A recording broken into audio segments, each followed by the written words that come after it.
Silakan duduk saudara, Tuhan memberkati.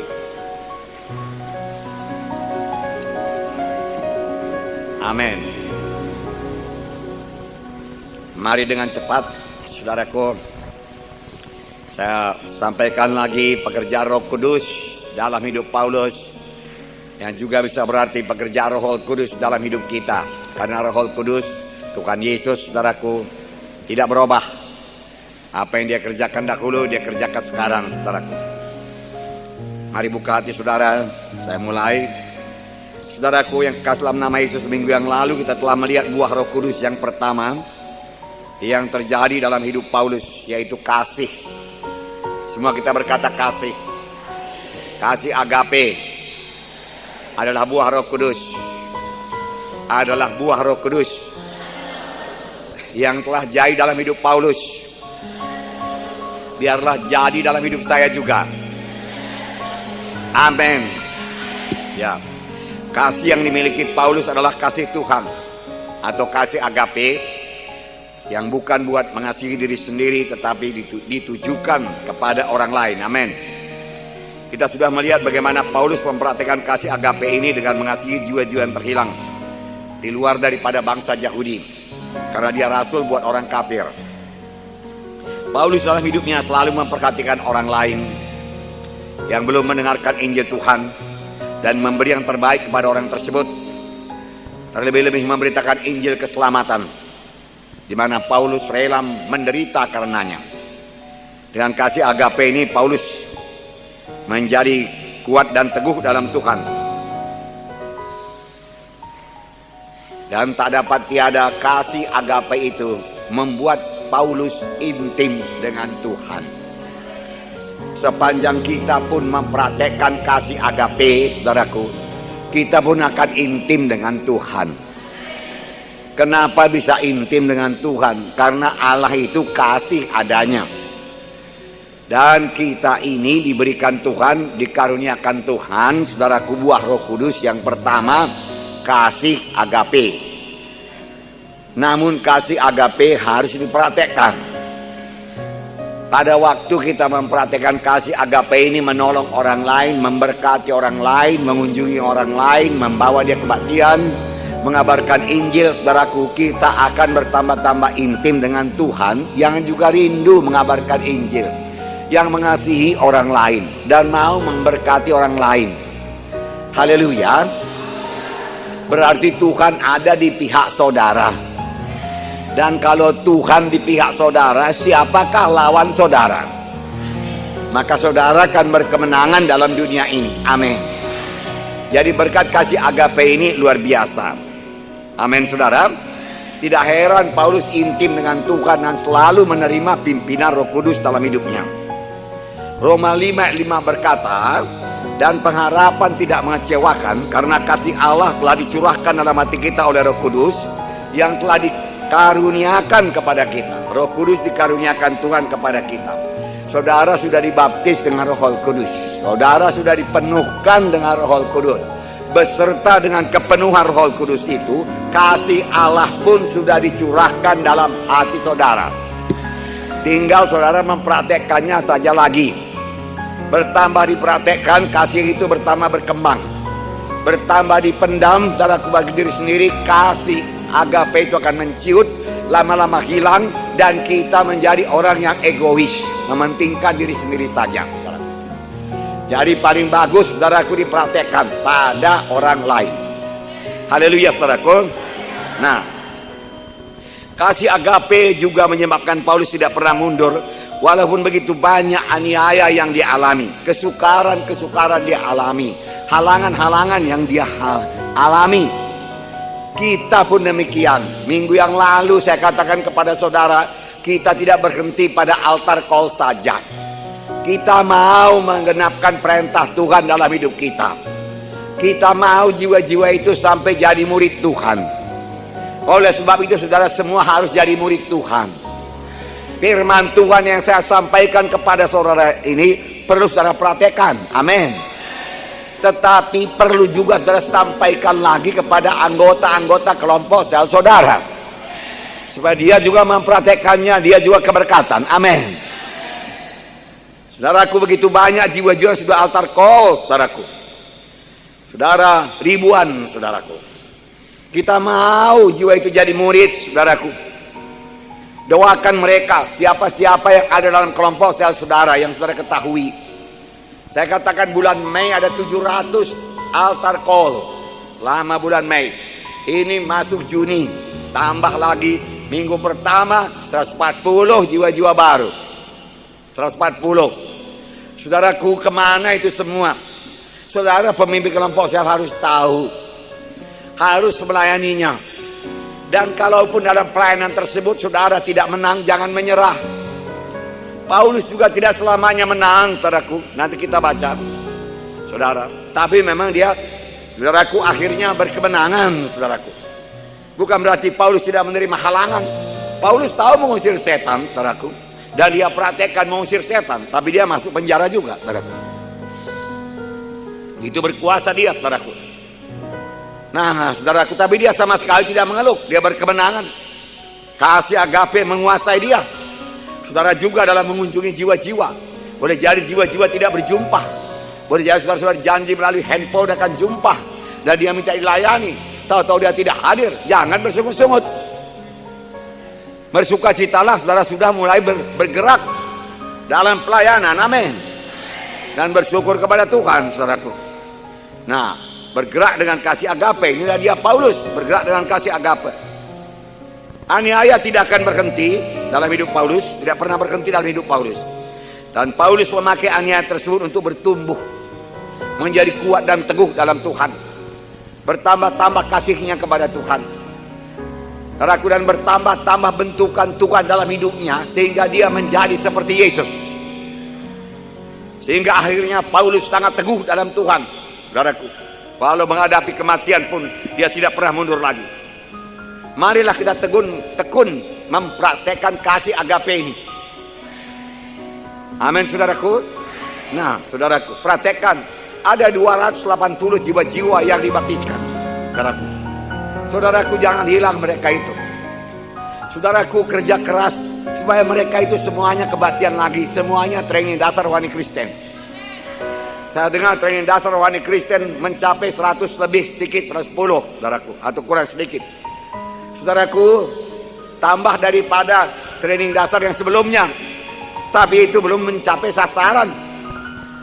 280 pun sudah saudaraku, satu terobosan. Dibanding dengan 100-an, saudaraku, minggu-minggu yang bulan-bulan sebelumnya. Tetapi jangan merasa puas, jangan berhenti di situ. Amin, saudara.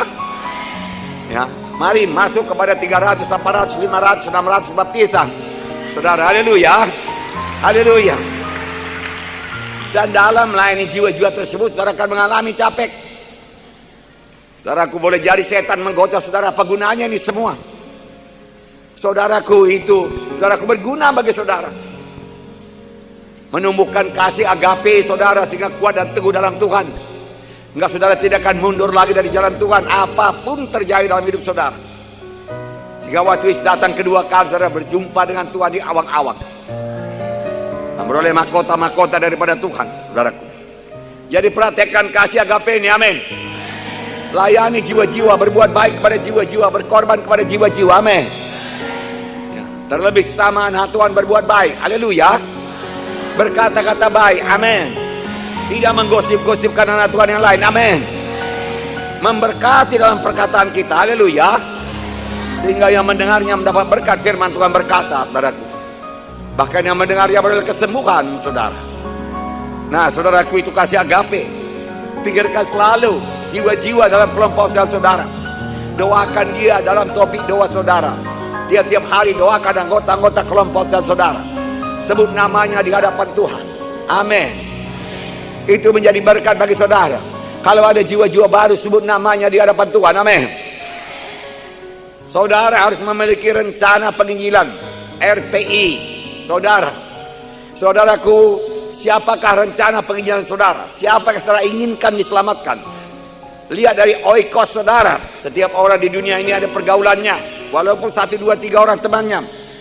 Itulah yang nomor 1 didoakan supaya selamat. Kalau dia belum selamat, doakan terus menerus. Saudaraku, Apalagi masih ada pertalian famili, keluarga, anak-anak saudara, doakan. Doakan terus menerus.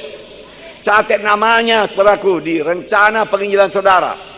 Apalagi yang namanya anak saudaraku, yang kekasih dalam nama Yesus, mereka harus selamat. Jangan dibiarkan dia tidak selamat. Jangan dibiarkan dia renggang daripada jalan Tuhan. Walau dia beroleh harta dunianya, apa gunanya? Saudaraku, nanti, saudara pikir nanti setelah dia kaya dia akan kembali kepada Tuhan. Saudara ditipu setan. Saudaraku, setan tidak akan memberi hati, saudaraku. Setan datang mencuri, membunuh, membinasakan. Selalu ada persoalan, selalu ada pencobaan. Sudah dapat harta, datang pencobaan dari harta, dari kekayaan, dari keluarga. Saudaraku, secepat mungkin dia selamat. Haleluya. Jangan pikir-pikir nanti sesudah tamat dia sarjana maka dia akan selamat. Saya beritakan Injil. Nanti sudah dia berumah tangga, saya beritakan Injil.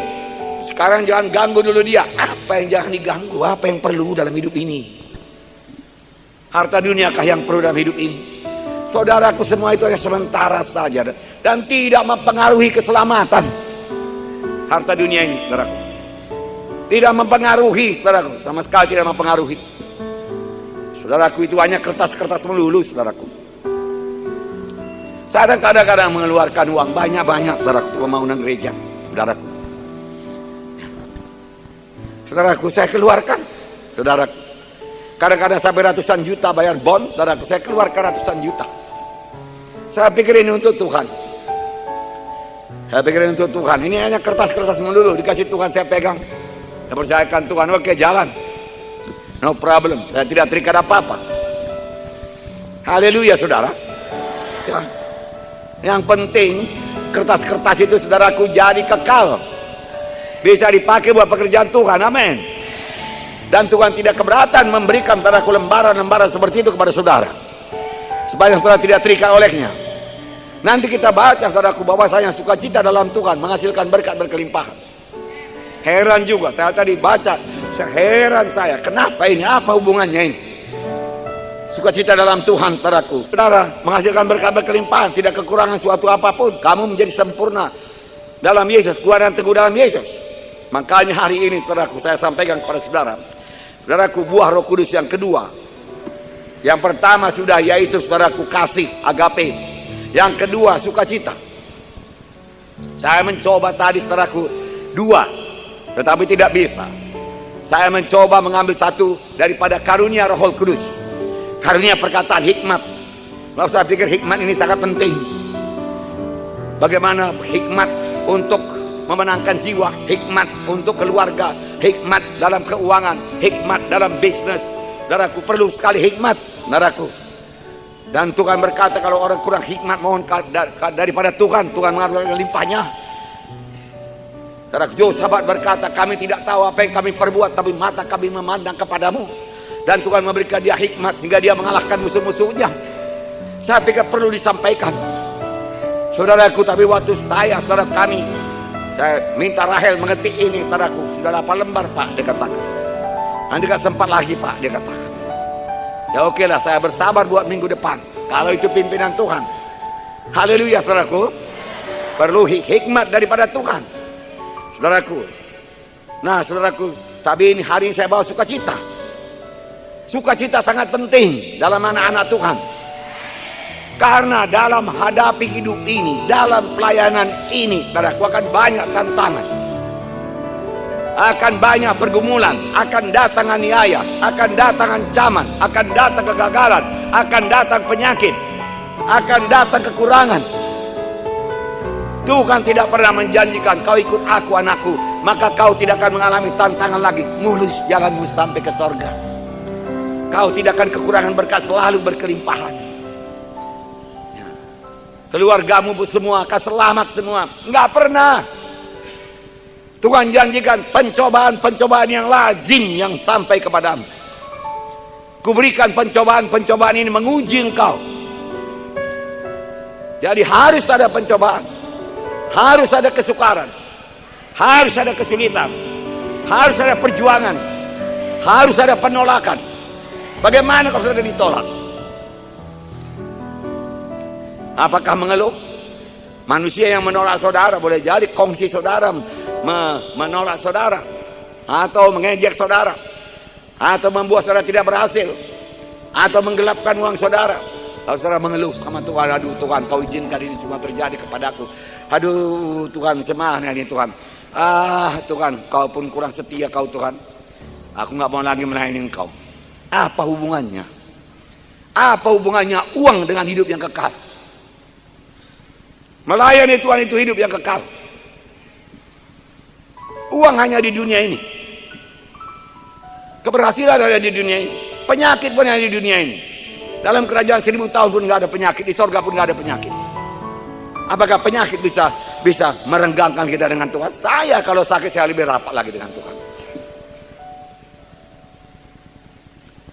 Walaupun tidak segera disembuhkan Tuhan, mengapa saya harus bersungut-sungut membuka pintu kepada setan? Setan tidak akan mengasihati. Betul kau itu, memang Tuhan sudah melupakan engkau, dikatakan. Seharusnya kau keberkatan luar biasa. Mengapa pula kau rugi? Tuhan kan sanggup membuat engkau untung melulu. Kau kan memberikan persepuluhan kau, kenapa kau rugi? Saudara, iya pula si anak Tuhan ini, saudaraku, yang kurang hikmat ini berkata, betul itu. Sudahlah, aku nggak melayani dulu. Saudaraku, lama saya melayani, lama. Boleh jadi lebih lama dari umur saudara kebanyakan. Tidak pernah saya lihat orang yang mundur daripada jalan Tuhan keberkatan. Satu orang pun tidak. Enggak pernah. Banyak yang mundur, saudaraku. Banyak yang mengkhianati saya. Yang pada mulanya sangat berat kepada saya. Berat itu, saudaraku. Sudah diajari, sudah pandai dia, saudaraku. Berbuat sudah tinggalkannya kita, saudaraku. Datangnya dulu sakit-sakitan, nggak ada yang pernah pedulikan dia, saudaraku. Diajari, oh bisa lah dia, keberkatan lah, tinggalkan. Apakah saya, saudaraku, duka cita mempersalahkan Tuhan? Tuhan gitu lama aku melayaninya Tuhan. Oh dulunya nggak tahu apa-apa Tuhan. Oh udah bisa dia berkhotbah, udah bisa dia melayani. Oh Tuhan udah bisa diurapi Tuhan. Pikir dia Tuhan gimana Tuhan? Tuhan, nggak pernah. Nggak mau saya. Semua dalam pengetahuanmu Tuhan. Engkau berikan lagi yang terbaik Tuhan. Haleluya Tuhan. Haleluya. Tepuk tangan. Sayangnya mereka tidak pernah berhasil.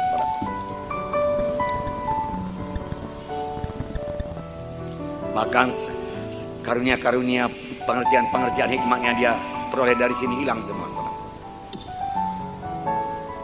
Heran. Mari kita lihat sukacita, dengan cepat. Kisah 16 sampai 26, buka kitab saudara. Kisah 16 sampai 26, minggu yang lewat kita tidak sampai 16.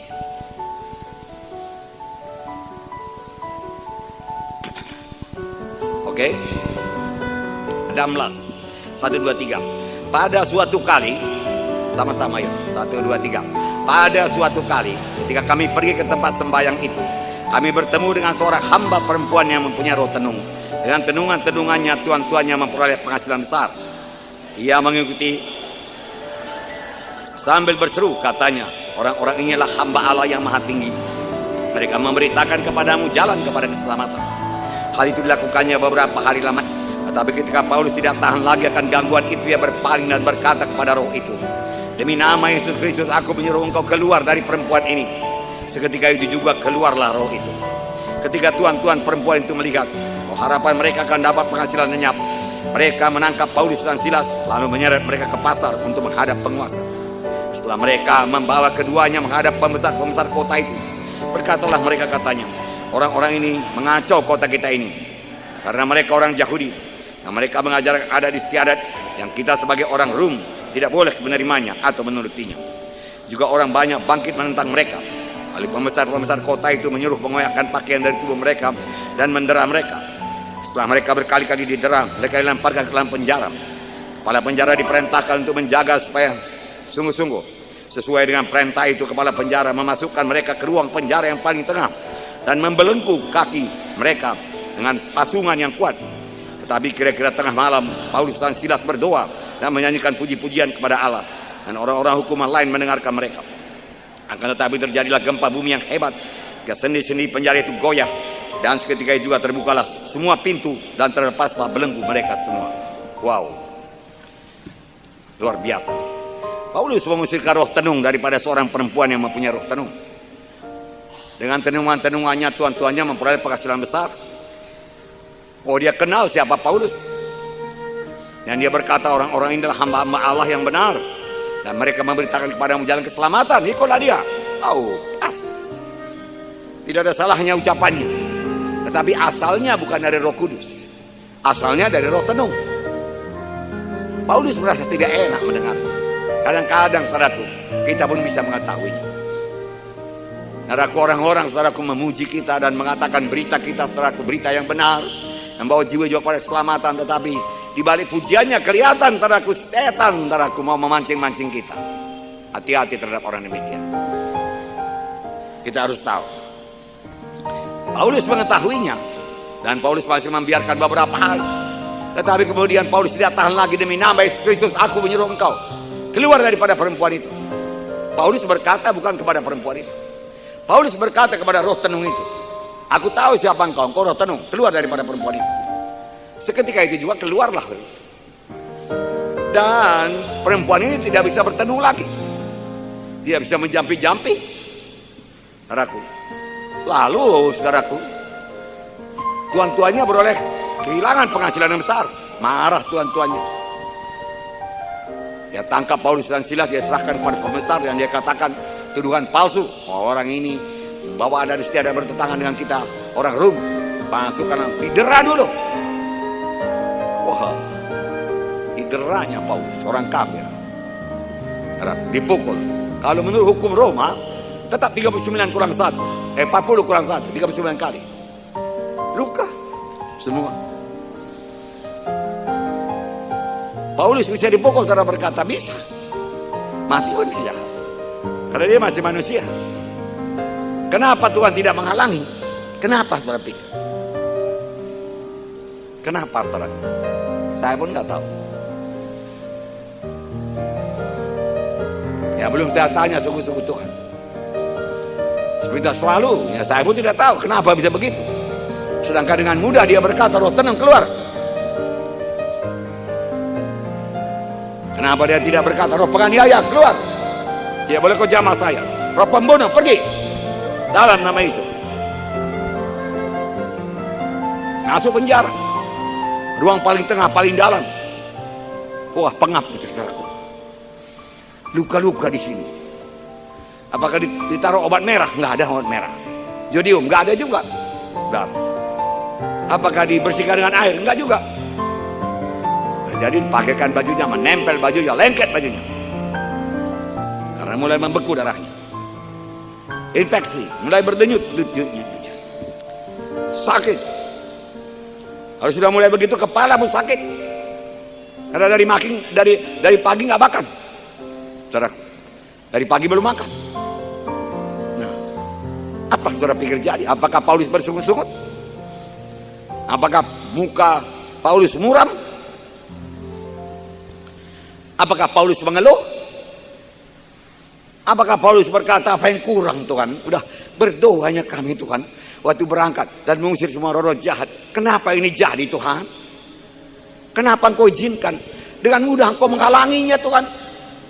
Siapakah itu? Hanya pembesar-pembesar dunia ini saja. Kalau engkau sirkan dia sudah beres Tuhan. Kalau kau halangi dia menangkap kami, kau gertak dia, udah lari dia itu Tuhan. Tapi kenapa jadi ini semua Tuhan? Kenapa? Dia tidak berkata begitu. Dia tetap yakin Tuhan sangat mengasihi dia. Dia tetap yakin yang dikasih berikan Tuhan sama dia yang terbaik. Apakah muka Paulus muram? Naraku, apakah muka Silas muram? Mereka orang-orang dewasa rohaninya dalam Tuhan, kuat dan teguh dalam Tuhan. Mereka tahu untuk apa dia melayani. Mereka tahu harganya panggilan Tuhan. Mereka tahu hidup yang kekal.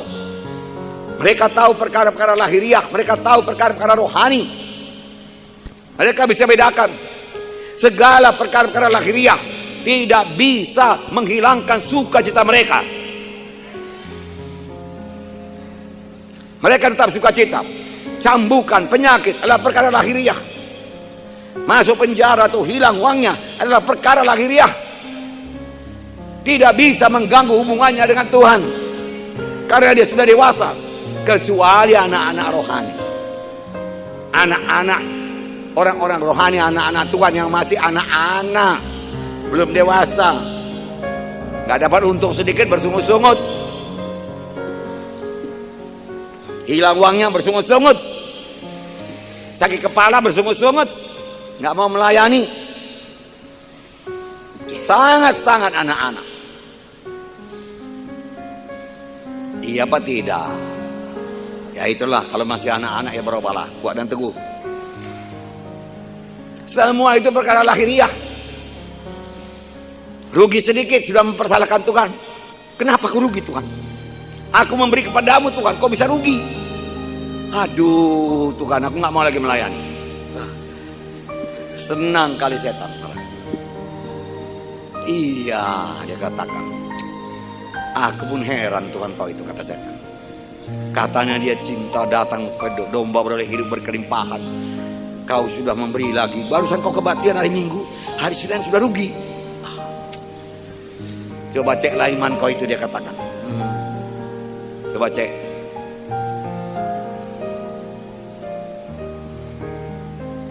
Lalu kalau dia pemimpin kelompok sel, saudaraku, mudah-mudahan tidak ada pemimpin kelompok sel, tidak ada yang anak-anak, semua sudah dewasa, kuat dan teguh dalam Tuhan. Amin. Tapi kalau ada, saudaraku, aku nggak mau mengunjungi lagi dah. Capek kita mengunjungi, uang pun tidak dikasih, habis lagi ongkos. Capek lagi kena panas matahari, nggak jumpa lagi sama orangnya. Kenapa nggak jumpa sama orangnya Tuhan? Bisanya jumpa Tuhan, tidak ada kesulitan pada menjumpakan Tuhan. Ini kok nggak jumpa, udah datang ke rumahnya, ditulis dia inilah alamatnya, sampai kemari itu rumahnya Tuhan, orangnya nggak ada Tuhan. Kan bisa kau jumpakan, bisa kau tahan tadi dia waktu mau pergi, bersungut-sungut.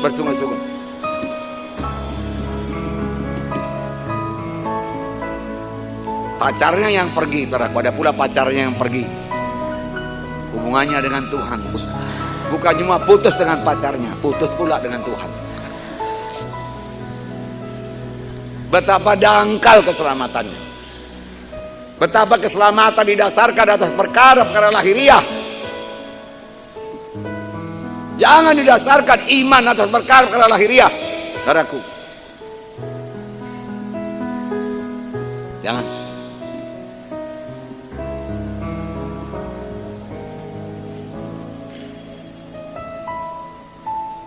Saudara, saya suka cerita hari ini. Saudaraku, Pak Supratman dan Hawati ada di sini. Dia hadir kebaktian. Tahu saudara, pada hari Minggu, saudaraku, Hawati melayani di sini. Dia berdoa buat satu orang, saudaraku, yang kerasukan roh jahat. Saudara, dipukulnya, langsung dipukulnya. Saya terkejut.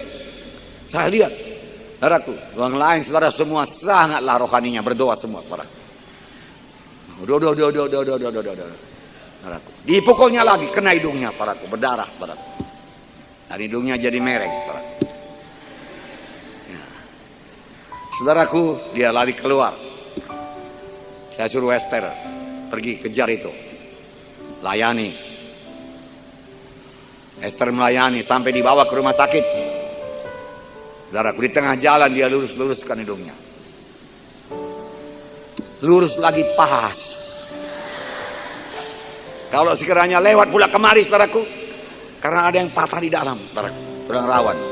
Sudah pula menceng kemari, saudaraku. Luruskan lagi, menceng kemari, saudaraku. Tapi saya lihat pas, amin. Dan dia tidak berkata, Tuhan, kenapa kau biarkan dia mukul aku? Misalnya kau halangi aku, tulus hatiku melayani semua ini dapat Bapa Roh Kudus Tuhan. Tetapi kau biarkan dia mukul aku. Dia tidak berkata demikian. Hari ini dia hadir kebaktian. Malamnya saya telepon Pak Supratman pulang dari sini. Gimana Pak Supratman? Syukur, puji Tuhan, dia katakan. Sudah ditolong Tuhan. Rupanya itu anak ada pegangannya di gelangnya. Pada waktu dipegang gelangnya itu ngamuk setannya, dia katakan. Langsung pukul. Kena Ibu Hawati dan berdarah hidungnya, dan hidungnya jadi mereng, tapi diluruskannya jadi lurus. Puji Tuhan, dia katakan. Haleluya. Ya.